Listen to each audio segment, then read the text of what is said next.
இன்று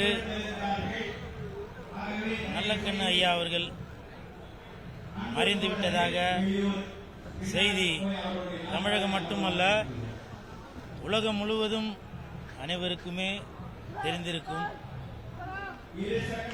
அந்த நல்லக்கண்ணு ஐயா அவர்கள் அரசியல்வாதி, அதையும் தாண்டி மக்களுக்காக நாட்டுக்காக பல தியாகங்கள் செய்தவர். இப்போ அவர் இறந்ததுக்கு பிறகுதான் நிறைய பேர் ஐயா அவர்களுடைய புகழை பற்றி சொல்லியிருப்பாங்க. ஏன் அவர் மீசை கூட வைக்கல அப்படின்றதுக்கான காரணம் கூட சொல்லியிருப்பாங்க. ஆனால் நான் அறிந்தது தமிழக அரசு விருதான தமிழர் விருது, அம்பேத்கர் விருது இதையெல்லாம் வாங்கியவர்.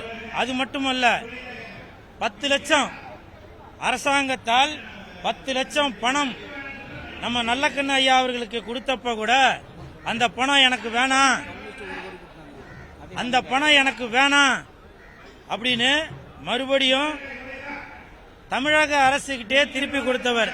அப்படி ஒரு மாமனிதர்.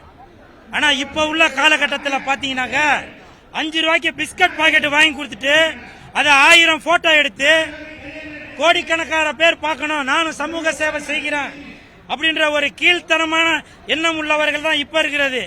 ஆனா ஐயா அவர்கள் அந்த 10 லட்சம் அப்ப அது ஒரு 10 கோடிக்கு சமம். அந்த பணம், அந்த பணத்தை கூட மக்களுக்கு தான் பயன்படுத்தணும் என்கின்ற ஒரு எண்ணத்துல திருப்பி கொடுத்தவர்.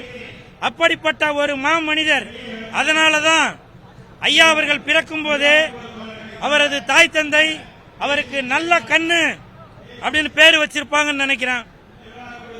ஐயா, நீங்க விட்டு சென்ற அந்த பாதையை நாங்க இன்னும் பல தோழர்கள் அதை தொடர்வோம். இறந்தாலும் மறைந்தாலும் பேர் சொல்ல வேண்டும், இவர் போல யார் என்று ஊர் சொல்ல வேண்டும். அந்த வார்த்தைக்கு பொருத்தமான மனிதர் என்றால் அது நல்லக்கண்ணு ஐயா அவர்கள் தான். வீர வணக்கம், வீர வணக்கம், வீர வணக்கம், வீர வணக்கம், வீர வணக்கம், வீர வணக்கம், வீர வணக்கம், வீர வணக்கம், வீர வணக்கம், வீர வணக்கம், வீர வணக்கம், வீர வணக்கம். ஐயா நல்ல கண்ணுக்கு வீர வணக்கம். ஐயா வீரர்களுக்கு நல்ல வணக்கம். வீர வணக்கம், வீர வணக்கம், வீர வணக்கம், வீர வணக்கம், வீர வணக்கம். ஒரு அர்ச்சந்திரனை நம்ம இழந்திருக்கிறோம். மீண்டும் ஒரு அர்ச்சந்திரன் கண்டிப்பாக இந்திய கமிஷனர் வருவார்கள், வருவார்கள், வருவார்கள். வீர வணக்கம், வீர வணக்கம், வீர வணக்கம்.